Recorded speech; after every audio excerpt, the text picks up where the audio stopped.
콩팥은 70%가 망가질 때까지 아무 통증도 보내지 않습니다. 위장처럼 뒤틀리지도 않고 간처럼 황달이 오지도 않습니다. 그냥 조용히 망가집니다. 그래서 더 무섭습니다. 그런데 콩팥이 보내는 신호가 전혀 없는 건 아닙니다.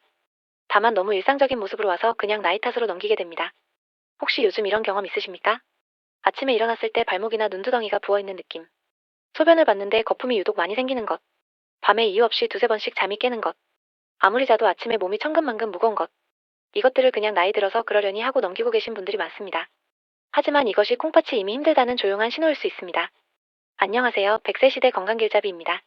오늘은 조용히 망가지는 콩팥을 지키는 방법을 말씀드리겠습니다. 끝까지 함께 해주십시오. 먼저 콩팥이 왜 이렇게 중요한지부터 짚어드리겠습니다. 콩팥을 정수기 필터라고 생각해 보십시오. 하루 24시간 쉬지 않고 혈액 속 노폐물을 걸러내고 필요한 영양분은 다시 몸으로 돌려보냅니다. 몸 전체 혈액의 25%가 매 순간 콩팥을 통과합니다. 우리 몸에서 가장 쉬지 않고 일하는 장기 중 하나입니다. 그런데 이 필터가 나이가 들면서 서서히 낡아갑니다. 미국 국립신장재단 자료에 따르면 콩팥 기능은 40세 이후부터 매년 약 1%씩 자연스럽게 감소합니다. 70세가 되면 20대에 비해 콩팥 기능이 30에서 40% 줄어든다는 의미입니다. 그런데 여기서 끝나지 않습니다. 고혈압, 당뇨, 만성염증이 있으면 이 속도는 훨씬 빨라집니다. 나이가 드는 것은 막을 수 없지만 이 속도를 늦추는 것은 가능합니다. 그리고 그것이 오늘 말씀드릴 핵심입니다. 콩팥이 망가지는 과정을 이해하면 왜 지금 당장 관리가 필요한지 더 분명하게 느끼실 수 있습니다. 나이가 들고 만성질환에 노출되면 콩팥의 미세한 필터 조직에 활성산소가 달라붙으면서 염증이 생깁니다. 의학적으로는 산화 스트레스라고 부릅니다. 깨끗해야 할 정수기 필터에 서서히 녹이 슬기 시작하는 것과 같습니다. 처음에는 아무 문제 없어 보입니다. 하지만 이 녹이 계속 쌓이면 필터 구멍이 막히거나 조직 자체가 찢어집니다. 그렇게 되면 원래 몸속에 남아있어야 할 단백질이 소변으로 빠져나오기 시작합니다. 소변에 거품이 생기는 것이 바로 이 때문입니다. 단순히 물을 적게 마셔서가 아닙니다. 콩팥 필터가 제 역할을 못하고 있다는 신호입니다. 두 번째 문제는 요로 감염입니다. 많은 분들이 대수롭지 않게 여기시는 문제인데 사실 콩팥 건강을 빠르게 악화시키는 주요 원인 중 하나입니다. 면역력이 약해진 시니어 분들은 세균이 방광을 통해 침투해 콩팥까지 올라오는 경우가 적지 않습니다. 이런 감염이 반복되면 콩팥 조직이 점점 딱딱하게 굳어가는 섬유화가 진행됩니다.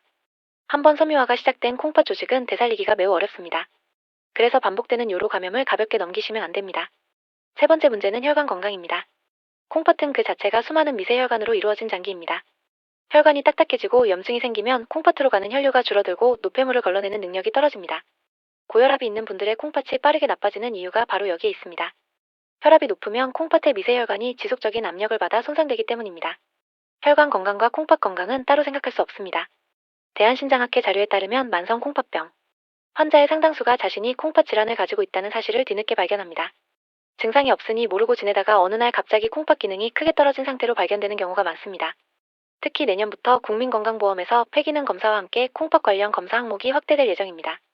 이 기회에 자신의 콩팥 상태를 한번 확인해 보시는 것이 좋겠습니다. 그렇다면 이 세 가지 문제, 산화 스트레스, 요로 감염, 혈관 염증을 동시에 도울 수 있는 방법이 있을까요? 있습니다. 그리고 그것은 지금 여러분 집안에 있을 가능성이 아주 큽니다. 비싼 약도 아니고 특별한 보약도 아닙니다. 마트에서 쉽게 구할 수 있고 가격도 부담이 없습니다. 지금 당장 부엌에서 찾으실 수 있는 것입니다. 이것이 과연 무엇인지, 왜 콩팥 건강에 실질적인 도움이 되는지, 그리고 언제 어떻게 드셔야 가장 효과적인지는 2부에서 과학적 근거와 함께 하나씩 말씀드리겠습니다. 자, 오늘의 주인공을 말씀드리겠습니다. 바로 꿀입니다. 단순한 감미료로만 알고 계셨다면 오늘 그 생각이 바뀌실 겁니다. 꿀을 드시면 혈당이 올라가니까 나이 든 사람은 먹으면 안 된다고 생각하시는 분들이 많습니다. 물론 틀린 말은 아닙니다. 하지만 천연꿀과 설탕은 우리 몸에서 작용하는 방식이 다릅니다. 설탕은 소화 과정에서 빠르게 분해되어 혈당을 급격히 올립니다. 반면 천연꿀 속에는 플라보노이드, 폴리페놀 같은 항산화 성분과 효소, 미네랄이 풍부하게 들어있어 단순한 당분과는 차원이 다른 작용을 합니다. 지금부터 그 이유를 하나씩 말씀드리겠습니다. 꿀이 콩팥에 도움을 주는 첫 번째 이유는 강력한 항산화 작용입니다.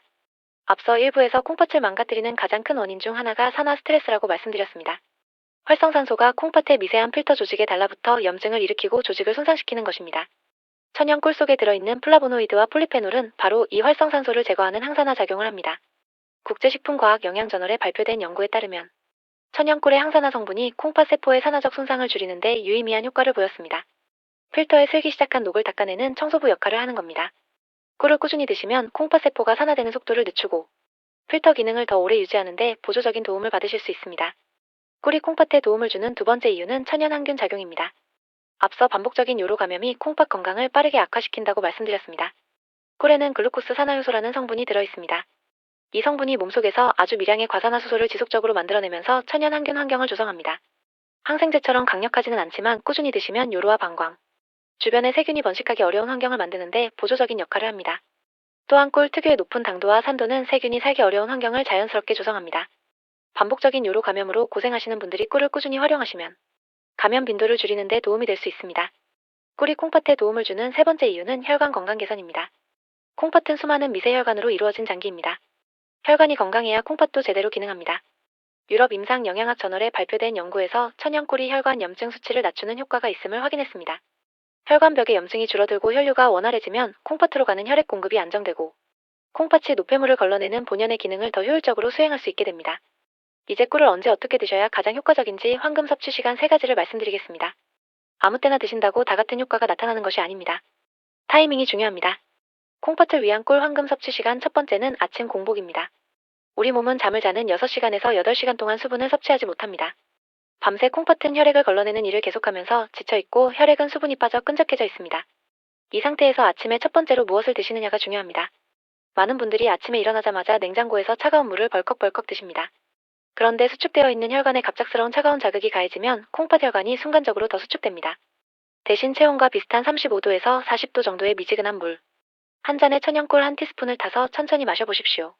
밤새 콩팥에 쌓인 노폐물을 부드럽게 씻어내고 지쳐있던 콩팥 세포에 에너지를 부드럽게 공급하는 방식입니다. 꿀의 천연 포도당과 과당은 소화 과정 없이 빠르게 흡수되어 아침 공복 상태의 몸에 즉각적인 에너지를 줍니다. 실제로 이 습관을 꾸준히 실천하신 분들 중 일주일 안에 소변색이 맑아지고 아침에 몸이 가벼워졌다고 느끼시는 분들이 많습니다. 콩팥을 위한 꿀 황금 섭취 시간 두 번째는 오후 시간대입니다. 점심 식사 후 습관적으로 커피 한 잔을 드시는 분들이 많습니다. 커피 자체가 나쁜 것은 아닙니다. 하지만 카페인은 이뇨작용을 해서 몸속 수분을 빠르게 배출시킵니다. 콩팥은 충분한 수분이 있어야 노폐물을 원활하게 걸러낼 수 있습니다. 수분이 부족한 상태에서 콩팥은 더 많은 힘을 써야 하고 그만큼 빨리 지칩니다. 오후에 커피 대신 따뜻한 꿀차 한 잔으로 바꿔보십시오. 지쳐있는 콩팥에 수분과 에너지를 동시에 공급하면서 오후 피로도 부드럽게 풀어줍니다. 여기에 레몬 한 조각을 띄우시면 더 좋습니다. 레몬의 구연산 성분이 소변의 산도를 조절해 콩팥 결석이 생기는 환경을 억제하는 데 보조적인 역할을 합니다. 대한비뇨의학회 자료에서도 구연산이 풍부한 식품이 신장 결석 예방에 도움이 된다고 확인하고 있습니다. 콩팥을 위한 꿀 황금 섭취 시간 세 번째는 취침 1시간 전입니다. 밤마다 화장실 때문에 잠을 설치시는 분들이 많습니다. 야간 빈뇨의 원인은 여러 가지가 있지만 그 중 하나가 수면 중 뇌의 에너지 부족입니다. 뇌는 잠을 자는 동안에도 상당한 에너지를 소모합니다. 간에 저장된 에너지가 부족해지면 뇌가 스트레스 호르몬인 코르티솔을 분비하고 이것이 방광 근육을 예민하게 만들어 소변이 조금만 차도 요의를 느끼게 됩니다. 취침 전 티스푼으로 꿀 한 스푼을 미지근한 물에 타서 드시면 간에 에너지를 미리 채워두는 효과가 있습니다. 뇌가 안정적인 에너지를 공급받으면 깊은 수면으로 들어가기 쉬워지고 수면 중 항이뇨 호르몬 분비가 원활해져 야간 소변 생성이 자연스럽게 줄어들 수 있습니다. 단 취침 전에 너무 많은 양의 액체를 드시면 오히려 역효과가 날 수 있으니 아주 소량의 미지근한 물에 타서 드시는 것이 좋습니다. 이제 꿀과 함께 드시면 효과가 더 좋아지는 궁합식품을 말씀드리겠습니다. 첫 번째는 레몬입니다. 앞서 잠깐 언급했지만 레몬의 구연산은 콩팥 결석 예방에 보조적인 도움을 줍니다. 소변의 산도를 조절해 칼슘이 결정화되는 것을 억제하는 원리입니다. 꿀물에 레몬즙 몇 방울을 더하시면 맛도 좋아지고 콩팥 건강에도 도움이 됩니다. 두 번째는 계피입니다. 계피에는 혈당 조절에 도움을 주는 성분이 들어있습니다. 혈당이 안정되면 콩팥의 미세혈관이 받는 부담이 줄어듭니다. 당뇨가 있는 분들에게 콩팥 합병증이 많이 생기는 이유가 바로 혈당, 불안정으로 인한 콩팥 혈관 손상이기 때문입니다. 꿀차에 계피가루를 아주 소량 더하시면 혈당 안정에 보조적인 도움을 받으실 수 있습니다. 단 계피는 과다 섭취하면 간에 부담을 줄 수 있으니 티스푼 끝으로 아주 조금만 사용하십시오. 하루 꿀 적정량은 티스푼으로 한두 스푼이면 충분합니다. 좋다고 해서 많이 드시면 오히려 혈당에 부담이 됩니다. 꿀은 치료제가 아니라 보조적인 식품입니다. 적정량을 꾸준히 드시는 것이 가장 중요합니다. 지금까지 꿀이 콩팥 건강에 도움을 주는 이유와 황금 섭취 시간 궁합식품까지 말씀드렸습니다. 그런데 여기서 반드시 알고 계셔야 할 중요한 내용이 남아 있습니다. 꿀도 잘못 드시면 오히려 콩팥에 부담을 줄 수 있습니다.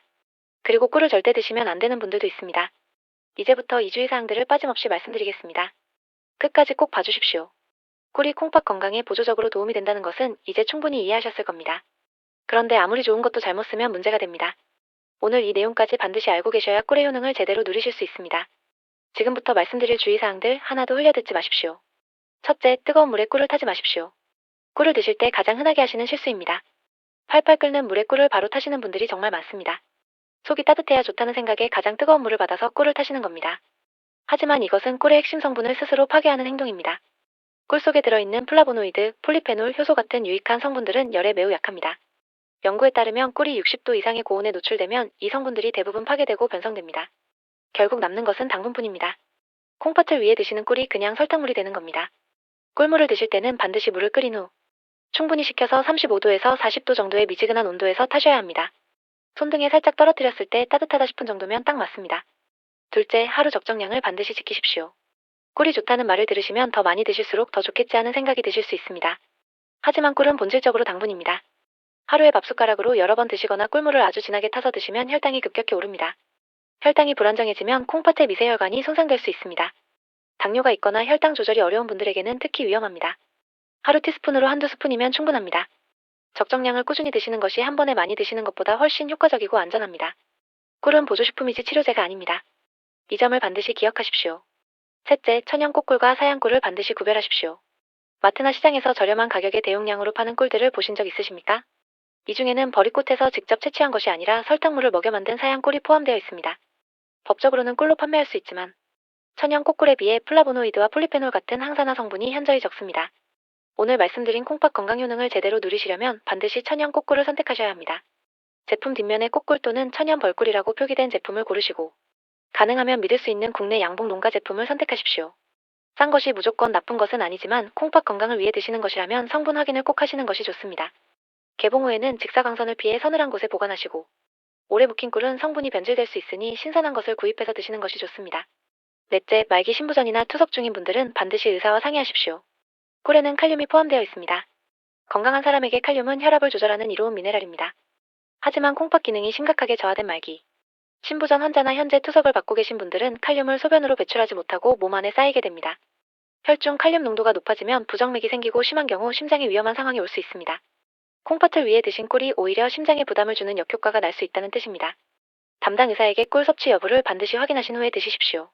병원에서 칼륨 섭취를 제한하라는 말씀을 들으신 분들은 특히 주의하셔야 합니다. 다섯째, 혈당 조절이 안 되는 중증 당뇨 환자분들은 주의하십시오. 꿀은 설탕보다 혈당을 천천히 올리는 편이지만 그래도 본질은 당분입니다. 당화 혈색소 수치가 높거나 인슐린 주사를 맞아도 혈당이 들쑥날쑥한 분들이 꿀을 드시면 혈당이 더 불안정해질 수 있습니다. 고혈당이 지속되면 콩팥의 미세혈관이 손상되는 속도가 빨라집니다. 혈당이 안정된 상태에서 아주 소량씩 드시고 반드시 혈당 변화를 확인하시면서 진행하십시오. 혈당 조절이 어려운 분들은 드시기 전에 담당 의사와 상의하시는 것이 가장 안전합니다. 여섯째, 돌이 지나지 않은 영아에게는 절대 꿀을 주시면 안 됩니다. 자연 상태의 꿀에는 보툴리누스균의 포자가 포함되어 있을 수 있습니다. 어른들은 위산이 이균을 사멸시키지만 장 기능이 아직 발달하지 않은 돌 이전 영아는 이균에 감염되면 근육마비와 호흡 곤란이 올 수 있습니다. 손자 손녀가 감기에 걸렸다고 꿀물을 타서 먹이시는 일은 절대 없으셔야 합니다. 돌이 지난 아이라도 꿀을 먹이실 때는 소량으로 시작하시고 이상 반응이 있으면 즉시 병원을 찾으십시오. 자, 오늘 전체 내용을 정리해드리겠습니다. 콩팥은 조용히 망가지는 장기입니다. 산화 스트레스, 반복적인 요로 감염, 혈관 건강 저하가 복합적으로 작용하면서 콩팥 기능이 서서히 떨어집니다. 천연 꿀 속 플라보노이드와 폴리페놀은 콩팥 세포의 산화적 손상을 줄이고 혈관 염증을 낮추며 천연 항균 환경을 만드는 데 보조적인 도움을 줍니다. 황금 섭취 시간은 3가지입니다. 아침 공복에 미지근한 꿀물 한 잔으로 밤새 지친 콩팥을 부드럽게 깨워주십시오. 오후에는 커피 대신 레몬을 띄운 따뜻한 꿀차 한 잔으로 콩팥에 수분과 에너지를 공급하십시오. 취침 전에는 티스푼으로 소량의 꿀을 미지근한 물에 타서 드시면 깊은 수면을 돕고 야간 빈뇨를 줄이는 데 도움이 됩니다. 주의사항도 반드시 기억하십시오. 뜨거운 물에 타지 마시고 하루 티스푼 한두 스푼 적정량을 지키시고 반드시 천연 꽃꿀을 선택하십시오. 말기 신부전, 중증 당뇨, 돌 이전 영아는 반드시 의사와 상의하신 후 결정하십시오. 꿀은 치료제가 아닙니다. 하지만 매일 작은 습관으로 꾸준히 실천하시면 콩팥 건강을 지키는데 분명히 보조적인 도움이 됩니다. 콩팥이 편안해지면 소변이 맑아지고 붓기가 빠지고 밤에 깨는 횟수가 줄고 아침이 가벼워집니다. 이것이 기적이 아닙니다. 몸이 원래 해야 할 일을 다시 할 수 있게 된 것입니다. 오늘부터 아침에 일어나자마자 차가운 물 대신 미지근한 꿀물 한 잔. 이 작은 변화 하나가 여러분의 콩팥을 지키는 시작이 됩니다. 이 방법을 실천해보신 분들은 어떤 변화가 있었는지 꼭 댓글로 알려주십시오. 여러분의 경험이 같은 고민을 하고 계신 다른 분들에게 큰 힘이 됩니다. 여러분의 작은 습관 하나가 10년 뒤 건강을 바꿉니다. 제가 여러분께 바라는 건 거창한 건강이 아닙니다. 아프지 않는 것, 편하게 잠드는 것, 오래 걷는 것, 그 소박한 건강을 지키는 방법 앞으로도 계속 전해드리겠습니다. 도움이 되셨다면 가족과 주변에 꼭 함께 공유해주시고 구독과 좋아요로 응원해주세요. 100세 시대 건강길잡이였습니다.